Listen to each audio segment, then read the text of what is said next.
હું મંગુનો બાપુ. ઓકે, તો મંગુને બોલાવો. અરે મંગુ તો અડધા કલાકથી ગાર્ડનમાં તમારી રાહ જોઈને બેસી રહી છે. અચ્છા, ગાર્ડનમાં કેમ? ઘરમાં કેમ નહીં? તમે આવો અને હું તમને કહું કે જાઓ વાતચીત કરી લો, બરાબર? પણ જવું તો ગાર્ડનમાં જ પડે, એટલે મેં અગાઉથી જ ગાર્ડનમાં ઊભી રાખી દીધી છે. અચ્છા, તો ચા અને પાણીનો ગ્લાસ પણ ત્યાં જ લઈને ઊભા છે? ના, એ તમે ત્યાં નક્કી થાય પછી. ઓહો હો, એટલે હા થાય તો ચા થાય, નહીં તો કશું જ ન થાય. વેરી વેરી વેલ એડવાન્સ, ક્યા બાત હે. તો ઠીક છે, હું છોકરીને મળતો આવું છું, અને બાય ધ વે પછી જોઈએ કે ચા થાય છે કે ના થાય છે.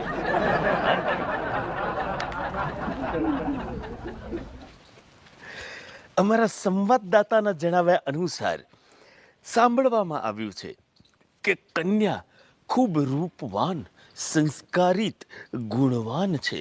તો આવી કન્યાને તો મારે એકદમ નજીકથી જોવી પડશે. એટલે હું મારા ચશ્મા પહેરીશ અને એને ધારી ધારીને નજીકથી હું જોઈ લઈશ. આ